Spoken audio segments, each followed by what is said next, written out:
Mi familia abrió un fondo universitario para todos los nietos, excepto para mi hijo. ¿Para qué malgastarlo en él?, dijo mi padre. Proviene de un hogar deshecho. Sonreí y no dije nada. El día de la graduación, mi hijo subió al escenario para dar un discurso. Cuando terminó su última frase, hasta mi padre se puso de pie, en shock. Se quedó después de clases con su profesor de inglés, quien luego me contó que Lucas tenía algo especial. Que no solo era inteligente, sino que era importante, que sus palabras tenían peso. Una noche, durante la cena, Lucas me dijo: «¿Me eligieron? ¿Para qué?», pregunté. «Para ser el orador de honor». Se me cayó el tenedor, no porque dudara de que lo mereciera, sino porque supe lo que significaba ese momento. No solo el título, no solo el honor, sino el micrófono, el escenario, la sala llena de quienes lo habían visto como un caso perdido. Le pregunté: «¿Qué vas a decir?».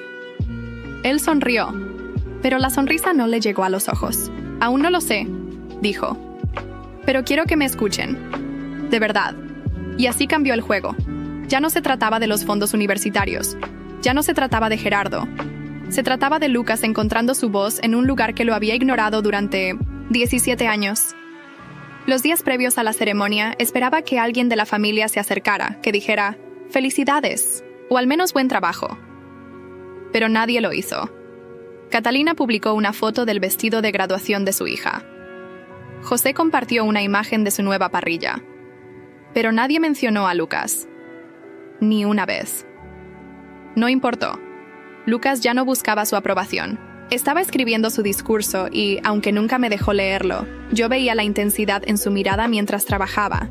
La forma en que reescribía cada oración, el modo en que se murmuraba las frases cuando pensaba que nadie lo escuchaba. Estaba construyendo algo que caería como un trayazo, y tenía la sensación de que no sería cortés. Sería la verdad. Que te escuchen, pensé. Los días previos a la graduación fueron extraños. No en mala forma, sino como la calma que antecede a la tormenta. Lucas estaba tranquilo, pero no era paz. Se movía con propósito, como alguien con una misión, con algo enterrado justo bajo la superficie esperando estallar. Le preguntaba cómo iba el discurso y él me regalaba esa media sonrisa suya, la que usa cuando no quiere mentir, pero tampoco puede soltarlo todo. «Va saliendo», decía. «Solo quiero que importe, importe». Esa palabra se quedó conmigo, porque entendí sus motivos. No escribía un discurso para llenar un requisito. No buscaba impresionar al director ni engordar su currículum universitario. Quería decir algo a todos nosotros. Estaba harto de ser invisible. La noche antes de la ceremonia, lo encontré en el pórtico con su cuaderno en el regazo, mirando las estrellas. Nuestro pequeño pórtico delantero siempre había sido nuestro refugio, el escenario de nuestras charlas nocturnas y reflexiones en silencio. Pocas noches no pasamos allí, viendo luciérnagas en verano o tomando chocolate caliente, bajo mantas en invierno. Fue el cimiento de nuestro vínculo extraordinario. Los peldaños de madera mostraban el desgaste de los años. La barandilla había sido repintada al menos 3 veces, pero la sensación de santuario seguía intacta. El aire de mayo estaba fresco. Esa noche, cargado del aroma de las bugambilias que planté cuando nos mudamos, ahora convertidas en un arbusto enorme que abrazaba la mitad del pórtico con flores moradas. Las polillas revoloteaban alrededor de la luz amarilla, proyectando sombras danzarinas sobre las tablas marcadas por el tiempo. A lo lejos, se oía el silbido del tren de las 22:45 rumbo a Puebla.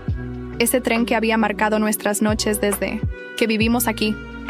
Se le veía más pequeño, más joven, como el niño que me preguntaba si los árboles sienten, que dejaba ofrendas de bellotas y guijarros brillantes al pie del viejo roble del patio, por si le daba hambre. Recordé cómo se ponía bajo la lluvia, con la cara hacia arriba y los ojos cerrados, escuchando lo que decían las gotas. Cómo rescataba las arañas de la bañera, llevándolas afuera en un papel y susurrando: «Ya estás bien, pequeñita». Me senté a su lado, los hombros rozándose, esa comodidad silenciosa como el cierre de un circuito. El cuaderno en su regazo era nuevo, de tapa de piel. Un regalo que le hice cuando llegaron las cartas de aceptación. Distinto de los cuadernos de composición que llenó con los años.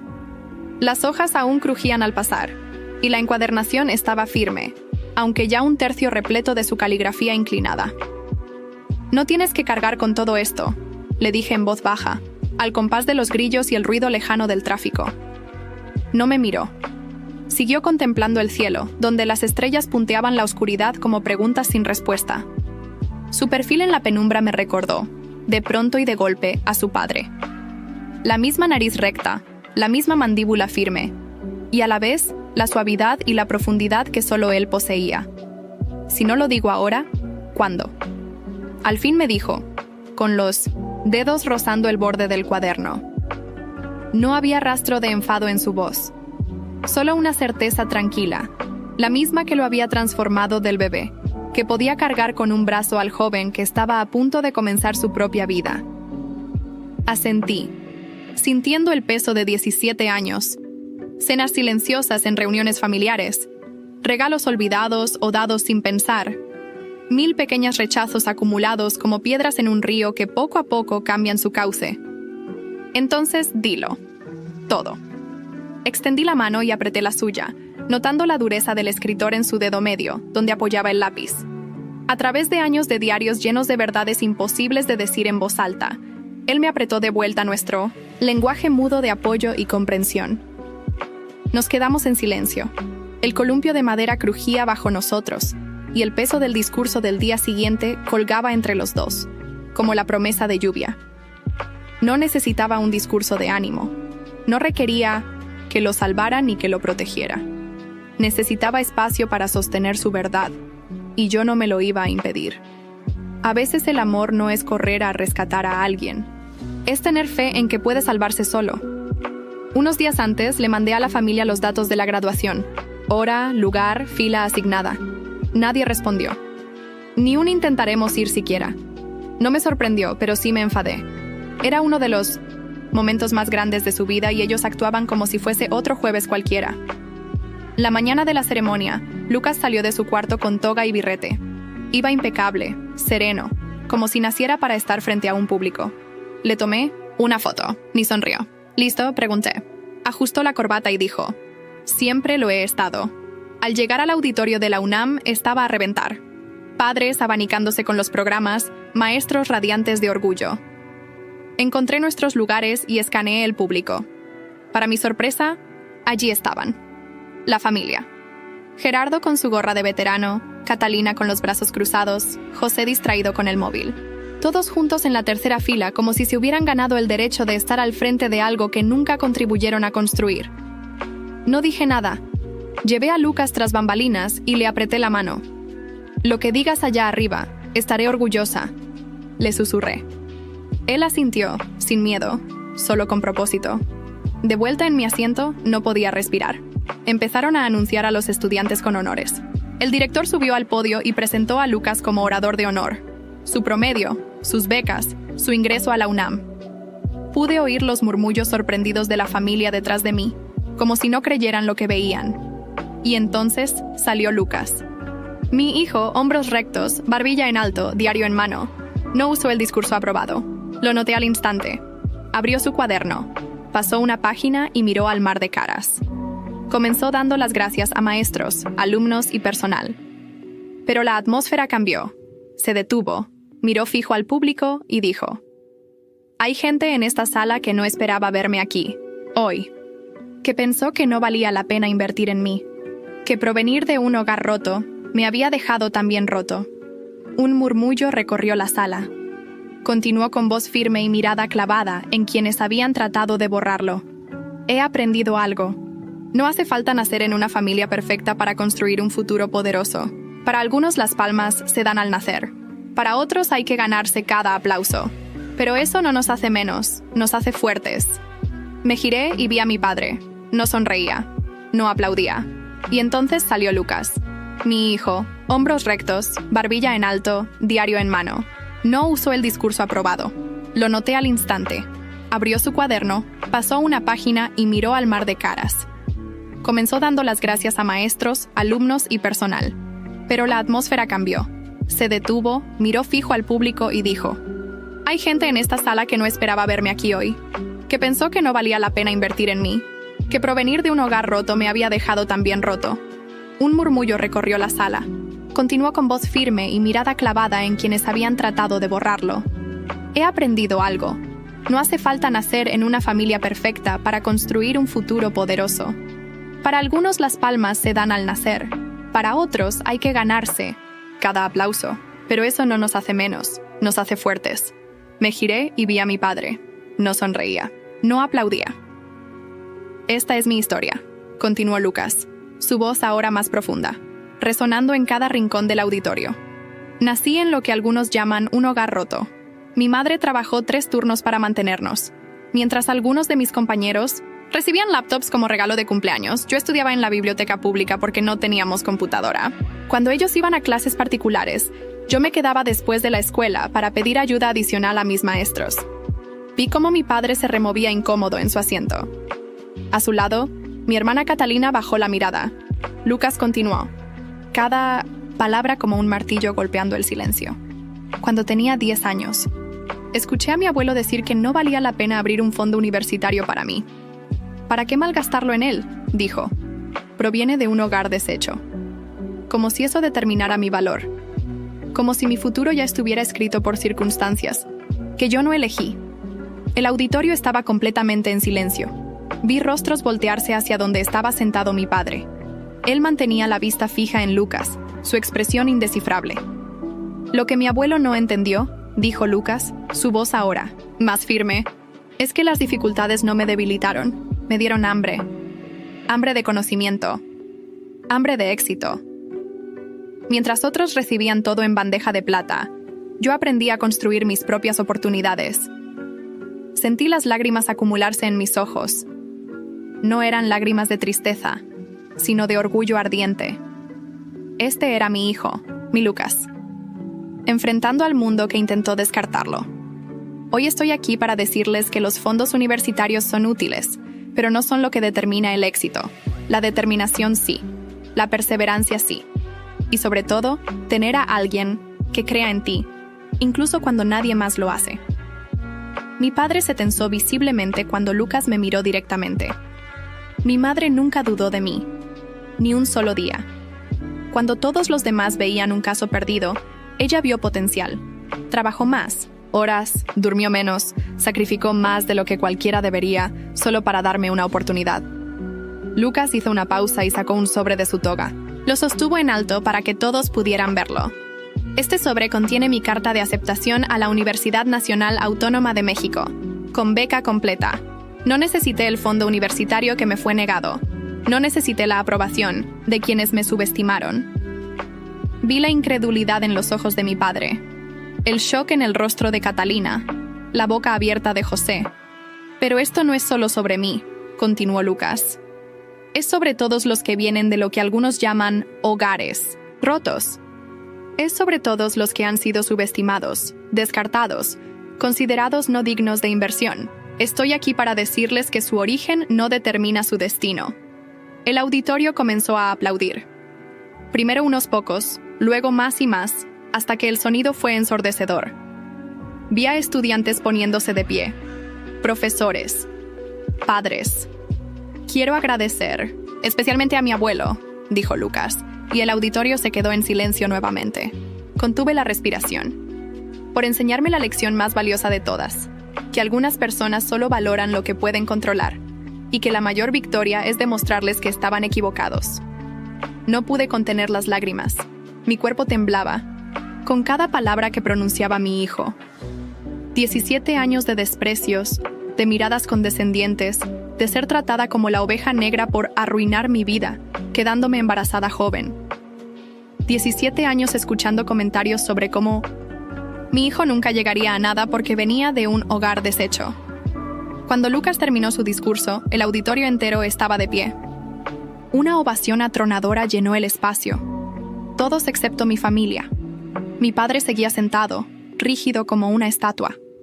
Mi hermana Catalina parecía querer desaparecer. José miraba alrededor, incómodo por ser parte del único grupo que no estaba aplaudiendo. Al terminar la ceremonia me apresuré a encontrar a Lucas entre la multitud. Cuando lo vi, lo abracé tan fuerte que temí lastimarlo. «Lo hiciste, mi amor», susurré en su oído. «Les demostraste a todos». «Lo hicimos, mamá», corrigió, apretándome con la misma fuerza. Esto es tan tuyo como mío. Mientras nos abrazábamos, sentí una presencia detrás de nosotros. Me giré para encontrarme cara a cara con mi padre. Su rostro mostraba una mezcla de emociones que nunca había visto en él. Confusión, incredulidad y algo que parecía casi vergüenza. Lucas, dijo, extendiendo una mano rígida. Felicitaciones por tu graduación y tú. Discurso. Lucas lo miró directamente, sin rastro de intimidación. Este no era el niño que solía esconderse detrás de mí durante las incómodas reuniones familiares. Era un hombre joven que acababa de reclamar su lugar en el mundo. Gracias, abuelo, respondió con una calma que me sorprendió. Me alegra que hayas podido presenciarlo. Mi padre carraspeó, visiblemente incómodo. No sabía que habías recibido una beca completa para la UNAM. Hay muchas cosas que no sabes de mí, respondió Lucas sin hostilidad, solo estableciendo un hecho. Nunca preguntaste. Vi cómo mi padre procesaba esas palabras. Durante su vida entera, había sido la autoridad incuestionable, el patriarca cuyas opiniones definían el valor de todos a su alrededor. Y ahora, su nieto, no digno, lo miraba como un igual, sin ira pero sin sumisión. Supongo que tienes razón, admitió finalmente. Luego, con evidente dificultad, añadió. Tal vez podríamos hablar sobre ese fondo universitario ahora. Nunca es tarde para... No es necesario, interrumpió Lucas con firmeza. Como mencioné en mi discurso, tengo beca completa. Pero gracias por la oferta. La expresión de mi padre cambió. No estaba acostumbrado a que rechazaran su dinero, su forma habitual, de controlar situaciones. Insisto, dijo, sacando su chequera del bolsillo interno de su saco. Es lo mínimo que puedo hacer ahora. Sentí una oleada de indignación. 17 años de indiferencia, de exclusión deliberada, y ahora quería comprar su camino de regreso a nuestra vida con un cheque. Como si el dinero pudiera borrar todas sus palabras hirientes todas las veces que hizo sentir a Lucas menos que sus otros nietos. Papá, guarda tu chequera, dije, encontrando una voz que no sabía que tenía. No puedes comprar lo que no supiste valorar. Mi padre me miró como si me viera por primera vez. Quizás era la primera vez que me enfrentaba a él directamente. La primera vez que defendía abiertamente a mi hijo frente a él. Esto no tiene que ver contigo, Clara, respondió con ese tono condescendiente que había usado toda mi vida. Estoy hablando con mi nieto, mi hijo, corregí. Mi hijo al que llamaste un caso perdido. Mi hijo sobre el que dijiste, ¿para qué malgastar dinero en él? Mi hijo que acabas de descubrir que es brillante, pero solo porque te lo demostró, frente a toda la escuela. Catalina y José se habían acercado, atraídos por la tensión evidente en nuestra conversación. Mi hermana intentó mediar, como siempre. Vamos, Clara, papá solo está tratando de ayudar ahora. ¿Ahora? Repetí, sintiendo años de resentimiento burbujeando en mi superficie. ¿Por qué ahora y no cuando Lucas realmente lo necesitaba? ¿Por qué ahora que ha demostrado su valor y no cuando era un niño que merecía el mismo amor y apoyo que tus hijos? Mi padre parecía aturdido por mi confrontación. En todos sus años como patriarca, nadie lo había cuestionado así. Siempre he tratado a todos mis nietos por igual, dijo, pero su voz carecía de convicción. Lucas, que había permanecido en silencio observando el intercambio, finalmente habló. No, abuelo, no lo has hecho. Y está bien. No necesito que finjas ahora que siempre creíste en mí. Lo importante es que yo aprendí a creer en mí mismo, con la ayuda de mi madre. Vi algo romperse en la expresión de mi padre. Quizás la realización de que, por primera vez en su vida, su dinero y su estatus no podían darle lo que quería. No podían comprar respeto de un joven que había aprendido su verdadero valor sin su ayuda. Deberíamos irnos, dije, tomando la mano de Lucas. Tenemos una celebración planeada. ¿Con quién?, preguntó Catalina, genuinamente confundida. En su mente, la familia era el único círculo social que importaba. Con amigos, respondí simplemente. Personas que han estado ahí para nosotros cuando más los necesitábamos. Mientras nos alejábamos, sentí la mirada de mi padre clavada en mi espalda. Por primera vez en mi vida adulta, no me importó su desaprobación. Mi hijo acababa de mostrarme que el verdadero valor no viene de la aprobación externa, especialmente de aquellos que solo te valoran cuando cumples sus expectativas. Esa noche, celebramos con los vecinos que habían cuidado a Lucas cuando yo trabajaba turnos dobles, con los maestros que reconocieron su potencial desde el principio, con las familias de sus amigos que lo habían incluido en sus vidas sin juzgarlo por venir de un hogar roto. Era una fiesta modesta comparada con las extravagantes celebraciones que mi familia organizaba para mis sobrinos, pero estaba llena de algo que el dinero no podía comprar: amor genuino y orgullo sincero. Mientras veía a Lucas riendo y conversando, rodeado de personas que realmente lo valoraban, supe que habíamos ganado algo mucho más importante que la aprobación de mi padre. Habíamos construido nuestra propia definición de éxito, nuestra propia versión de familia, y nadie podría quitarnos eso. La mañana siguiente a la graduación, mi teléfono no paró de sonar. No eran felicitaciones por Lucas, sino llamadas de mi familia. Clara, tenemos que hablar sobre lo que pasó ayer. La voz de Catalina sonaba tensa. Papá está devastado. ¿Devastado?, pregunté, sirviéndome café mientras Lucas aún dormía. ¿Por descubrir que el nieto que descartó resulta ser brillante? No es justo lo que dices. Papá siempre ha querido lo mejor para todos. No, Catalina. Papá siempre ha querido lo mejor para su imagen. Hay una diferencia. Colgué. No tenía energía para sus manipulaciones. Minutos después, José llamó. El discurso de Lucas fue intenso, dijo, intentando sonar neutral. Pero exponer así a la familia frente a todos. ¿Te refieres a decir la verdad?, interrumpí. Lucas solo repitió las palabras exactas de papá. ¿Sabes cómo es la gente del club? Ahora todos murmuran sobre cómo papá trató a su nieto. El presidente del club le preguntó directamente si era cierto que negó apoyo a Lucas por venir de un hogar roto. No pude evitar sentir una punzada de satisfacción. Por años, mi padre había cultivado una imagen de patriarca generoso y ejemplar. Ahora enfrentaba las consecuencias de sus propias acciones. ¿Y qué respondió?, pregunté. Dijo que hubo un malentendido, que siempre planeó incluir a Lucas cuando llegara el momento adecuado. Solté una risa seca. El momento adecuado. Conveniente decirlo ahora. Ese día, Lucas y yo fuimos al centro comercial para comprar cosas para su dormitorio universitario. Mientras almorzábamos, noté a Silvia Méndez, esposa del socio principal de mi padre, observándonos desde otra mesa. Finalmente se acercó. Clara, Lucas, felicidades por la graduación, dijo, con una sonrisa tensa. Fue un discurso muy impactante. Gracias, señora Méndez, respondió Lucas educadamente. No sabía que habías recibido una beca completa para la UNAM. Tu abuelo debe estar orgulloso. Mi abuelo acaba de enterarse, como todos los demás, respondió Lucas sin hostilidad, solo constatando un hecho. Silvia pareció incómoda. Bueno, las dinámicas familiares son complicadas, dijo bajando la voz. Pero debo decir que tu discurso generó muchas conversaciones. Roberto y yo siempre nos preguntamos por qué Gerardo nunca hablaba de ti en las reuniones del club, considerando lo brillante que eres. Después de que se fue, Lucas me miró. ¿Estás bien, mamá? Sí, respondí, sintiendo una extraña mezcla de emociones. Solo me sorprende ver cómo cambia la actitud de la gente ahora que demostraste tu valor. No necesito su validación, dijo con una madurez que me asombró. Ni la de ellos, ni la del abuelo. Esa tarde, al regresar a casa, encontramos a mi padre esperando en la puerta.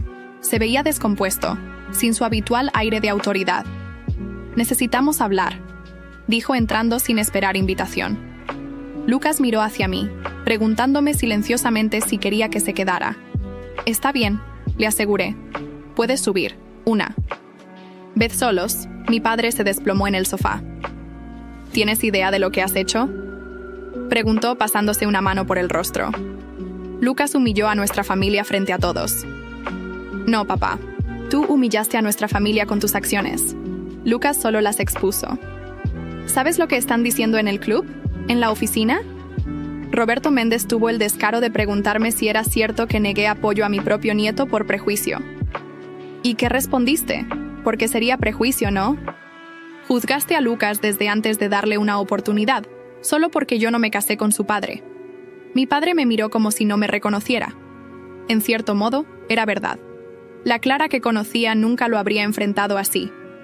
Vengo a arreglar las cosas, dijo finalmente. Quiero abrir ese fondo universitario para Lucas. Mejor tarde que nunca. ¿Arreglar las cosas o tu reputación? Pregunté. Lucas ya tiene beca completa. No necesita tu dinero tardío. Esto no se trata solo de dinero, protestó, aunque ambos sabíamos que para él siempre se trataba de dinero. Es sobre familia. La familia no espera 17 años para valorar a uno de los suyos. La familia no pone condiciones al amor. La familia no mide el éxito por los títulos matrimoniales de los padres. Mi padre se levantó, recuperando algo de su postura autoritaria. Siempre has sido obstinada, Clara. Por eso terminaste como terminaste. ¿Te refieres a con un hijo? ¿Brillante del que estoy inmensamente orgullosa? Sí, qué tragedia. Eso lo dejó sin palabras. Por primera vez en mi vida adulta, vi a mi padre sin saber qué decir. Dile a Lucas que la oferta sigue en pie, dijo finalmente, dirigiéndose a la puerta. Y que lo espero el domingo para la comida familiar. Se lo diré. Pero no esperes que acepte ninguna de las dos cosas. Después de que se fue, subí al cuarto de Lucas. Estaba en su escritorio, organizando documentos para la universidad. ¿Qué quería el abuelo?, preguntó sin levantar la vista. Arreglar. Su imagen pública, principalmente. Te ofrece el fondo universitario que te negó y te invita a la comida del domingo. Lucas asintió, pensativo. ¿Sabes? Durante años soñé con que me invitara a esas comidas, con que me tratara como a los demás primos. Ahora que finalmente quiere incluirme, ya no lo necesito. Lo abracé por detrás, apoyando mi mentón en su cabeza. No tienes que ir si no. ¿Quieres? Lo sé, pero tal vez debería, dijo, sorprendiéndome. No por él, sino para cerrar este capítulo. Para demostrarme a mí mismo que ya no me afecta su aprobación o desaprobación. Esa noche, mientras Lucas dormía, revisé mis redes sociales. Tenía docenas de mensajes de antiguos compañeros de escuela, de conocidos, incluso de personas con las que había perdido contacto. Todos habían visto el video del discurso de Lucas que alguien había subido. Todos expresaban su admiración por él, y sorprendentemente, por mí. Criaste a un hijo extraordinario, Clara. Siempre fuiste más fuerte de lo que creímos. El domingo llegó más rápido de lo que esperaba. Lucas se vistió con sencillez pero elegancia, pantalones formales y una camisa azul que le regalé en 1930, su cumpleaños. ¿Estás seguro?, pregunté mientras nos preparábamos. Todavía podemos cancelar. Estoy seguro, respondió, ajustándose el cuello. Enfrentar esto es mejor que evitarlo. Al llegar a la casa de mi padre, sentí la misma ansiedad que me acompañaba desde niña. Era una mansión imponente en las lomas, con jardines perfectamente cuidados y una entrada de mármol. El tipo de lugar donde cualquier imperfección parecía una ofensa personal. Catalina abrió la puerta antes de que tocáramos el timbre. «Vinieron», dijo con evidente alivio. Papá estaba seguro de que cancelarían.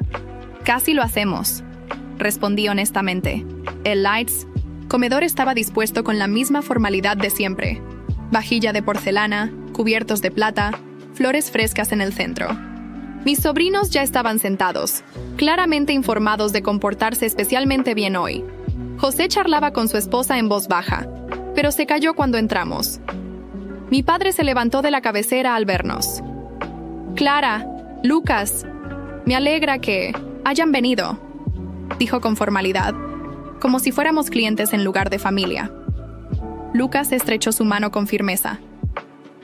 «Gracias por la invitación, abuelo». La tensión en el ambiente era palpable. Durante años, estas comidas habían sido eventos donde Lucas brillaba por su ausencia. Ahora estaba aquí, ocupando espacio físico y emocional que la familia no sabía cómo manejar. La comida transcurrió con conversaciones superficiales. El live, clima, noticias deportivas, logros recientes de mis sobrinos, cada uno mencionado con detalle por mi padre, mientras Lucas escuchaba en silencio. Finalmente, durante el postre, mi padre se aclaró la garganta.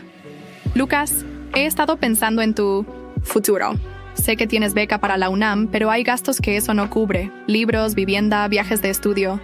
He ahorrado para eso», intervine. «Estamos cubiertos». Mi padre me ignoró, continuando como si no hubiera hablado.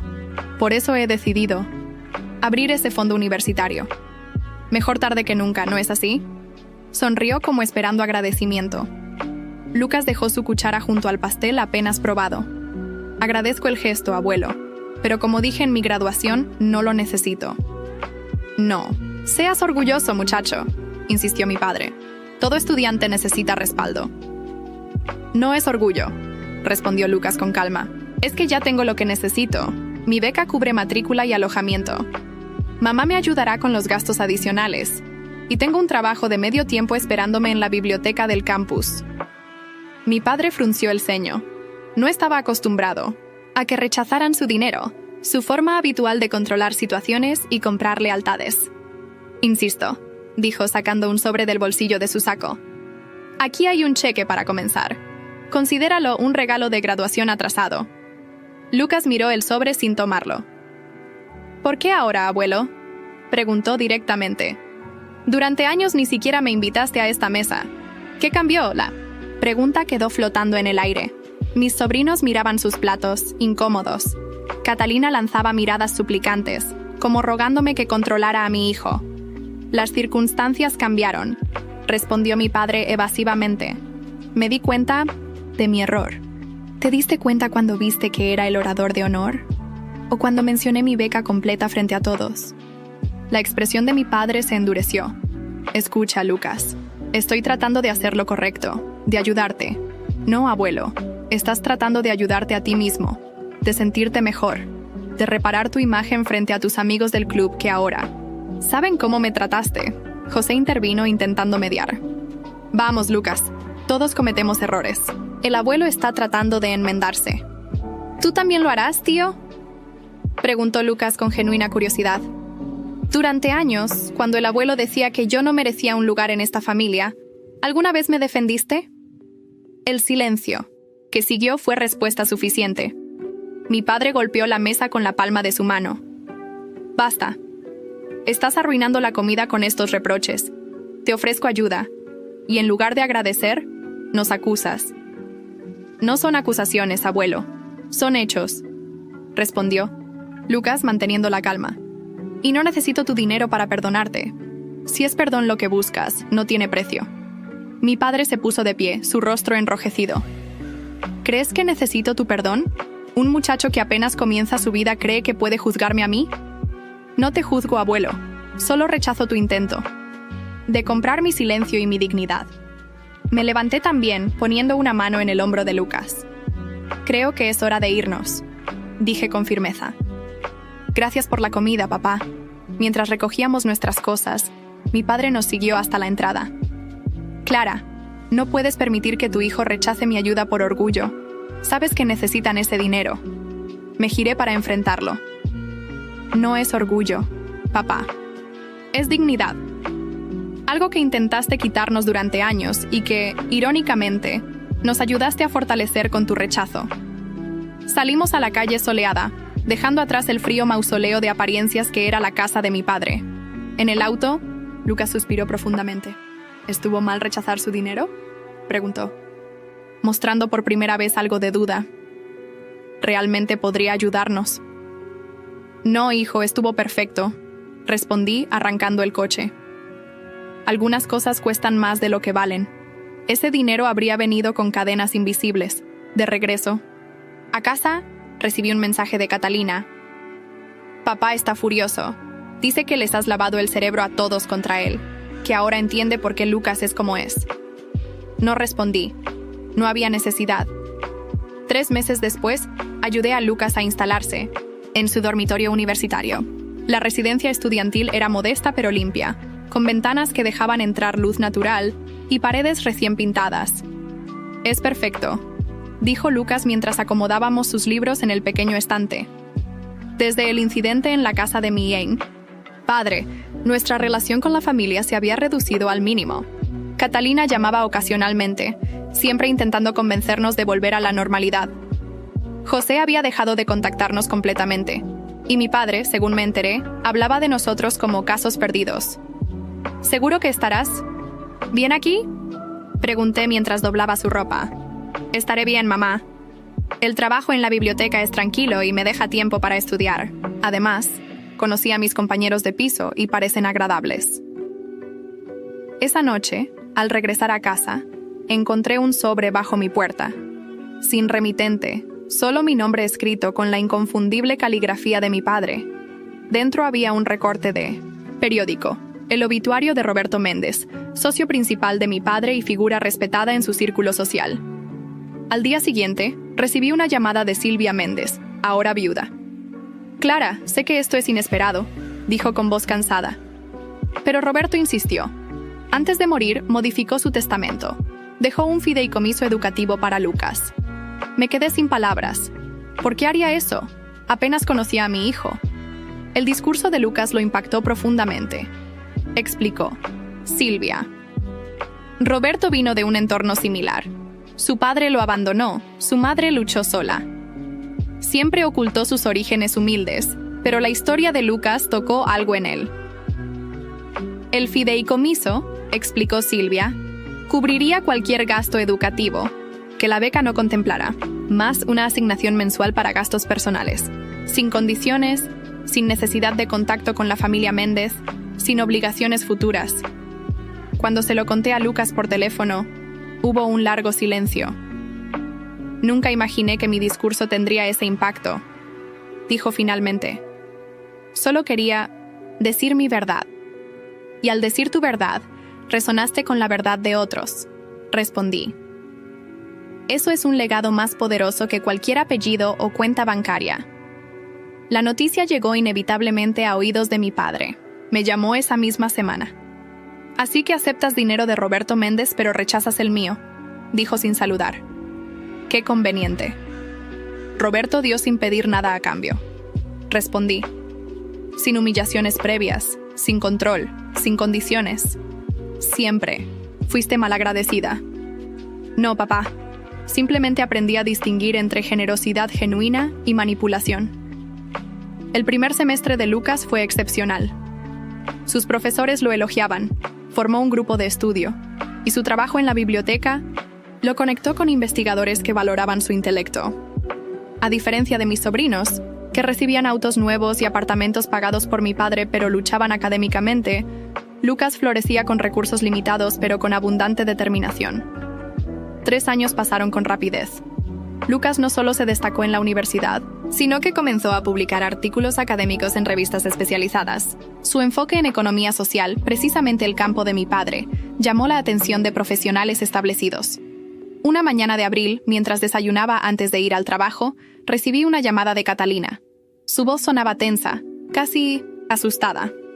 «Clara, es papá. Tuvo un infarto anoche». Mi primer instinto fue de preocupación, seguido inmediatamente por una ola de emociones contradictorias. Este hombre me había lastimado profundamente, había rechazado a mi hijo y, sin embargo, seguía siendo mi padre. Está estable, pero los médicos dicen que fue grave. Está en el Hospital Ángeles. Llamé a Lucas de inmediato. Estaba en medio de exámenes finales, pero insistió en venir conmigo al hospital. Es tu abuelo, mamá. Independientemente de todo, deberíamos estar ahí. La sala de espera del hospital estaba llena de familiares. José y su esposa, Catalina con su marido e hijos, algunos primos y tíos. Todos nos miraron con sorpresa cuando entramos. No esperaba que vinieran, dijo José acercándose incómodo. Somos familia, ¿no?, respondió Lucas simplemente. El médico nos informó que mi padre necesitaría una operación. Su corazón había sufrido daños significativos y sus arterias estaban severamente obstruidas. El procedimiento estaba programado para el día siguiente. Cuando finalmente pudimos entrar a verlo, me sorprendió lo pequeño que parecía en la cama de hospital. Sin su traje impecable, sin su postura dominante, era solo un hombre mayor y vulnerable, conectado a monitores y sueros. Sus ojos se abrieron al vernos. Primero confusión, luego reconocimiento. «Clara», murmuró. «Lucas». «Hola, papá», dije, acercándome a la cama. «¿Cómo te sientes?» Como si un camión me hubiera pasado encima. Intentó incorporarse, pero el dolor lo detuvo. No esperaba verlos aquí. Lucas se acercó al otro lado de la cama.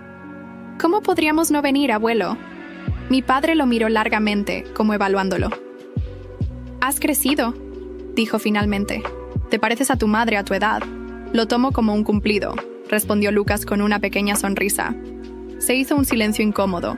lleno de palabras no dichas, de disculpas nunca pronunciadas, de heridas aún abiertas. La operación es mañana, dijo mi padre finalmente.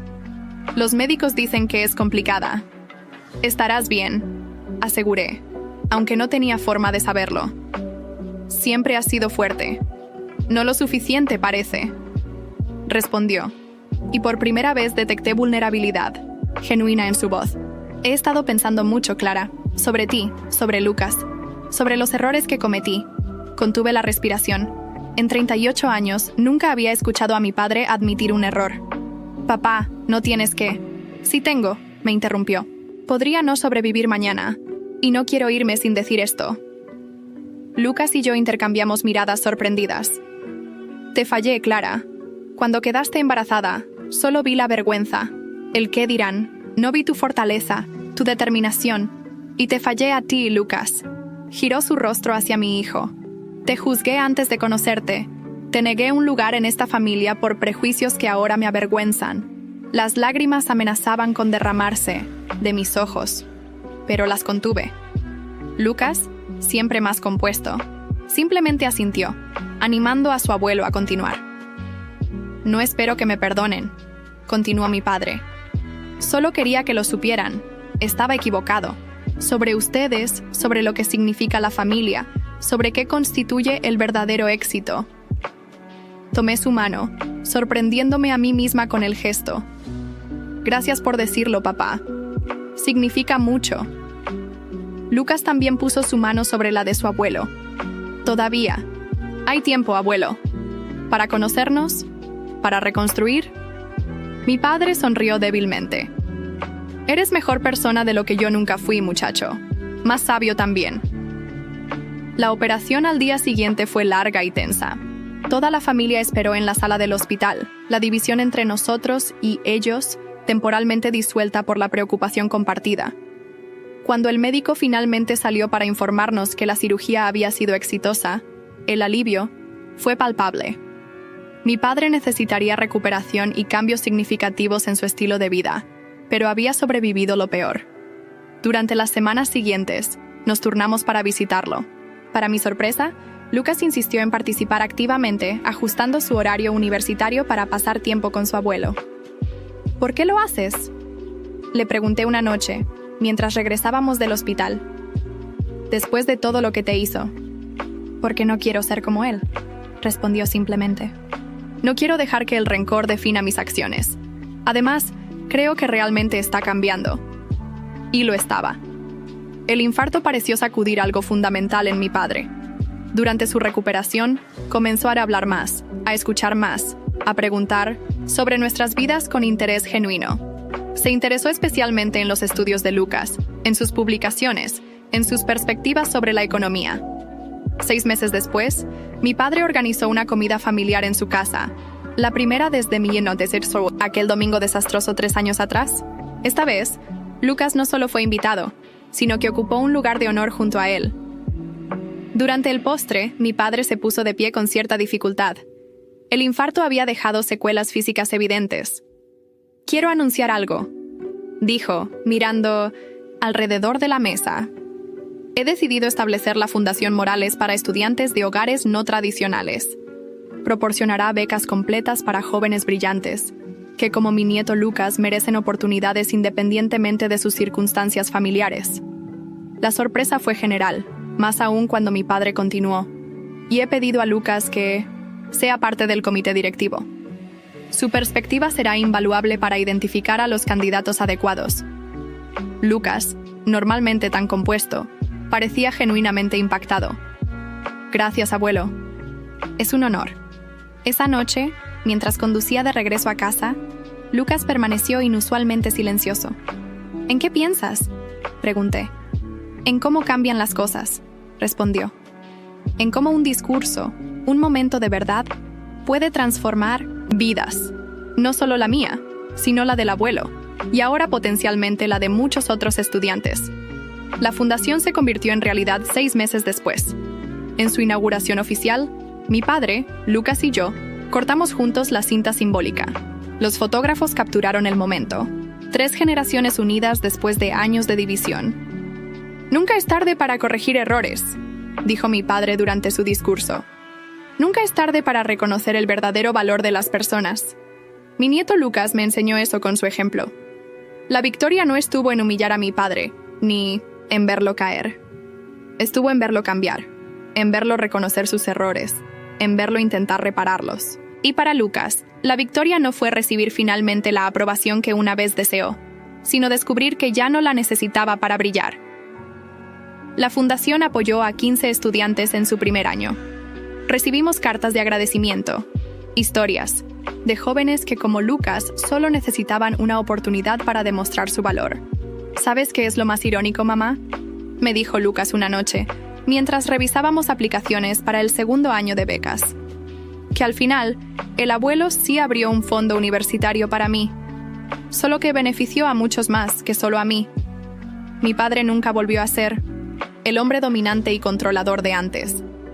El infarto lo cambió físicamente, pero fue el ejemplo de Lucas lo que transformó su corazón. En el último capítulo de su vida, encontró algo que su dinero y su estatus nunca le dieron: paz y propósito genuino.